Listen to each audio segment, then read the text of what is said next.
Today is October 6th, 2004. Perfect. What was your involvement with Scanimate? Well, I started at Computer Image, I believe, in '79, and initially I was a technical director, and that involved sitting in a little room and doing the setups with the switcher and the audio and so forth, while the Scanimate operators would actually do the animation. And basically it was hours of boredom, punctuated by a few tapings later in the afternoon. Later on, I became a director there, and then after that, operations manager.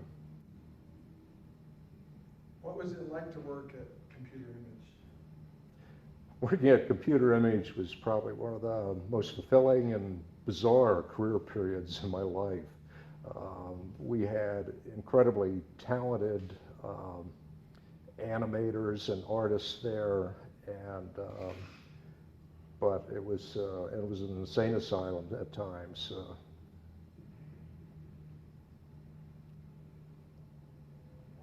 Part of what I've been trying to get, there are so many stories about famous people or bizarre things that happened. Do you have any stories that start like, I thought of one. Time, blah, blah, blah. I recall an instance when we had the Vargas folks up from Mexico City, and we were doing a shoot. Actually, let me stop. Take two. I recall a time when we had the Vargases up from Mexico City, and we were doing a project for lemons, of all things, al limon. And as one of the setups for the thing, we got some fish prepared at a local restaurant and had them brought in. We didn't have a studio per se, just a little wide spot in a hallway and a color camera and a little light kit. So we set up and we did some beauty shots of the fish and so forth. We didn't have a food stylist or anything like that. And then we animated squeezing lemon out over it. Well, I guess a lot of times you can't see lemon shooting unless you have perfect lighting, which we obviously didn't, so we were animating that. The shoot went rather well. We actually ended up on time and the client went home. The next day we came in to do the next job and we realized that no one had taken the fish out, and it had been about 85 degrees overnight, and the entire suite was just uninhabitable for about a day. So were you primarily on the technical side or the artistic side, or? Yeah, I started out as a technical director doing the setups and so forth, and then later on, Pete Freshlog asked me if I wanted to direct. And he said, the drawback is you won't be making overtime anymore, we're going to put you on salary. And I said, well, if I have control over the jobs, that's not bad. I won't be here till 2 o'clock in the morning all the time. Well, I was wrong, of course, but yeah, that was my technical involvement. And then later on, I became operations manager and oversaw a lot of the jobs. So how involved with the clients were you?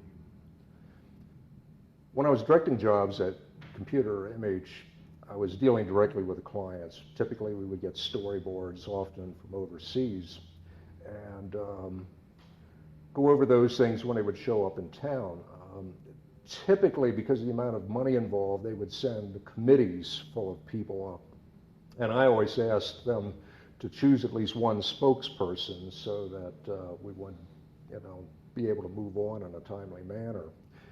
And often it turned out that wasn't necessary because the rest of the committee would go out shopping, particularly the folks from Mexico would go out and buy American jeans and so forth, and records and so forth.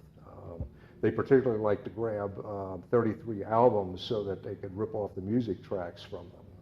I guess there was less of a copyright issue in Mexico City.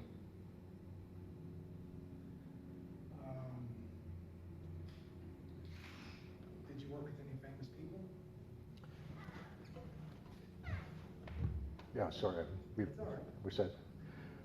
I worked with one project with Saul Bass, and he was just a wonderful man, very creative and so forth. Don't remember the name of the project now. I never did see the end of the thing. But Saul was telling us a story about how he was friends with Alfred Hitchcock. And he actually was on the set. We're going to have to stop. I've forgotten the name of the movie. Vivian Lee, Psycho. Oh, start Okay, over, if you don't- Psycho. Okay, take two. I was working on a project once with Saul Bass, very talented gentleman, very nice. And he was telling us the story of how he was friends with Alfred Hitchcock. And one time he was actually on the set of Psycho. And they were setting up to do the infamous shower scene. And Hitchcock actually invited Saul to direct the scene. So the scene that you see in the movie was actually directed by Saul Bass. This is a movie trivia question for a lot of you folks out there. It was not directed by Alfred Hitchcock.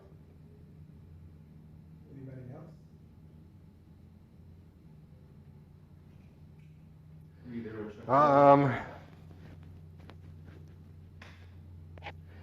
No, typically the people that came through there, Chuck Jones came through a couple times, but I never really got to meet him or speak with him. It's kind of a shame. Okay.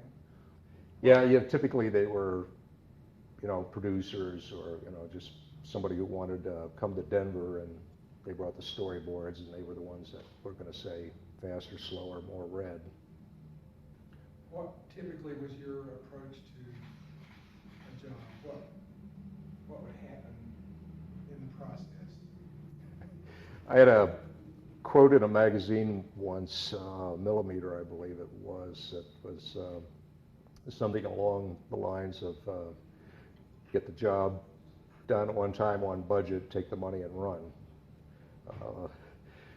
We seldom were able to do that. The jobs would often expand to fill time available. Something that was bid at 4 hours would end up running 2 days or more. I one time had a Mexican client come in, and we spent a whole day animating, and he was happy with it. And the next day we came in to finish up, and he told me, he says, "Larry, I had a dream, Domira." And I said, "Well, what was that?" He said, "Well, in the dream, I did not like the animation." I said, "Well, that involves totally starting over to change what you're talking about changing." He says, "Yes, that must be what we shall do." I had a Mexican client tell me it looked just like the storyboard, but it didn't make him feel the way. Yeah, we had a few of those. It didn't move me. I did a job for the rock group Rush for one of their United States tours back in the 80s. And the producer had a lot of vague ideas and just wanted us to show him things. So the animators dutifully started cranking stuff out, and some stuff he liked and others he didn't. And after about 8 hours of this, we realized that we were never going to finish this job unless the guy stuck to the storyboard. So eventually we got management in, and we were able to get it in only 4 days instead of the 1 day it was bid at. Difficulty in all this is trying to remember back 22 years, particularly for a lot of projects that I'd sooner forget. I loved the final outcome on tape because it was so exciting, but the process of getting there was not very formalized, shall we say, and so forth, and generally have some idea on how to proceed. One of the procedures I would always go over with clients was because it wasn't nonlinear in those days, it was all analog, we would have to layer things interminably. We would layer layers and then combine tapes of those layers. So the conversation I would have with the client is that I'm going to ask you to approve things, and once you approve them, we're going to move on. I said, we cannot, therefore, move back without blowing away all the subsequent layers because the setups are entirely different. And I would always get the head nods and so forth, and then inevitably at the end of the day, someone would say, well, could we make the grid red instead of blue? Which of course would necessitate starting all over again. And then I would go find Pete and ask him, well, do we have more time tomorrow, Pete? Because the client wants to change the background.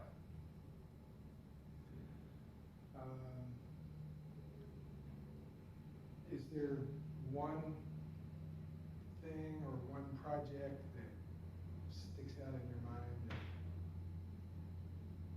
you remember the most? Boy, other than the ones that I've mentioned, I'd almost have to go back and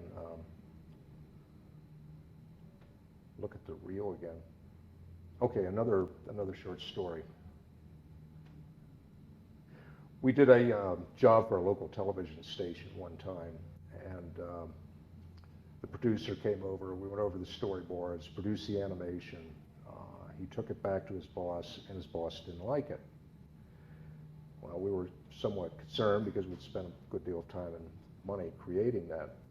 So I facetiously made the suggestion that if his boss couldn't come over and watch the animation, why didn't he bring over his satellite remote truck and we'll just send it back to his office? And he thought that was a splendid idea. So they brought over a microwave truck, set it up outside the building, and at every critical juncture in the animation, he would call his boss up, who would look at a monitor in his office and say, yes, I like that, or no, make it more red. And of course, it had been going through a microwave, and God knows how his television set was set up, but we ended up getting the buy-off without having to have the big boss sit in a hot little studio all day. I ended up getting my initial job at Computer Image because I had done some primitive cell animation for a local television station before, and evidently that alone was enough to get me in the door there.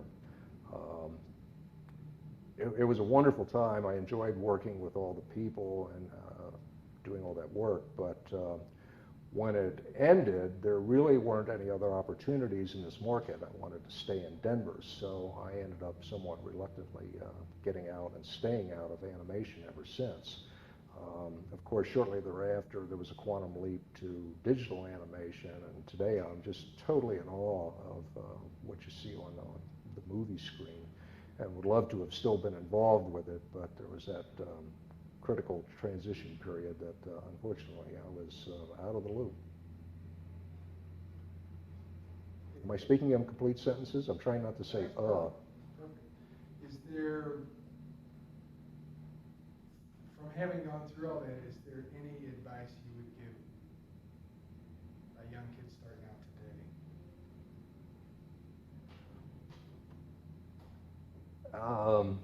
In terms of advice for somebody starting out in animation today, it is just so totally different than the process that we would go through and our predecessors, the folks who were doing cell animation.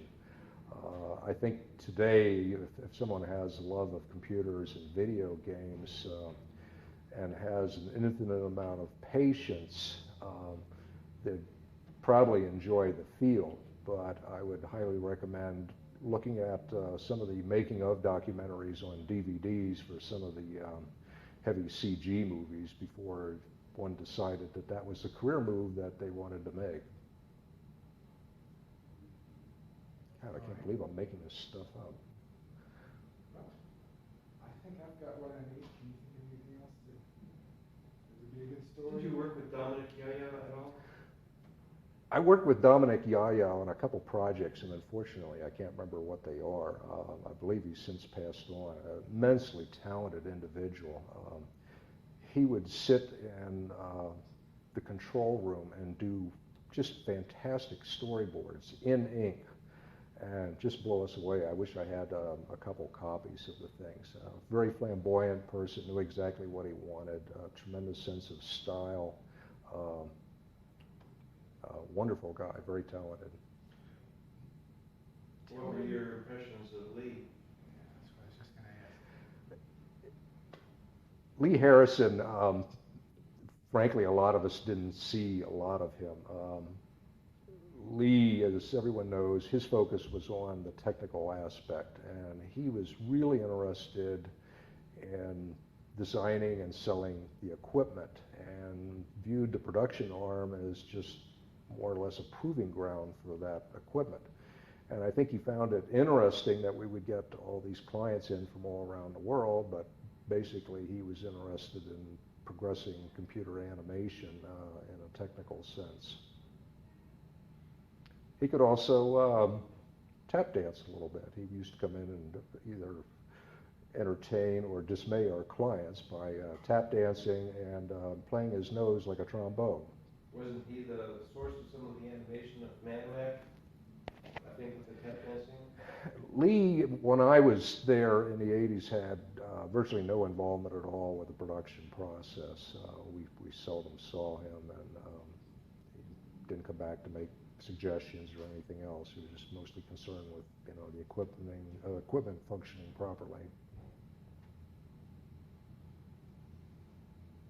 Were there any other people that you worked with that stand out in your memory as an outstanding?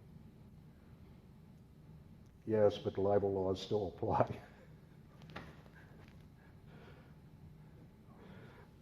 No, that's not true. I mean, the thing about talented people, and frankly I don't consider myself one, is they can be difficult to please and somewhat eccentric. Well, that's putting it kindly. All right. Anything else? No, I can't. All right. Well, I think I have what I need.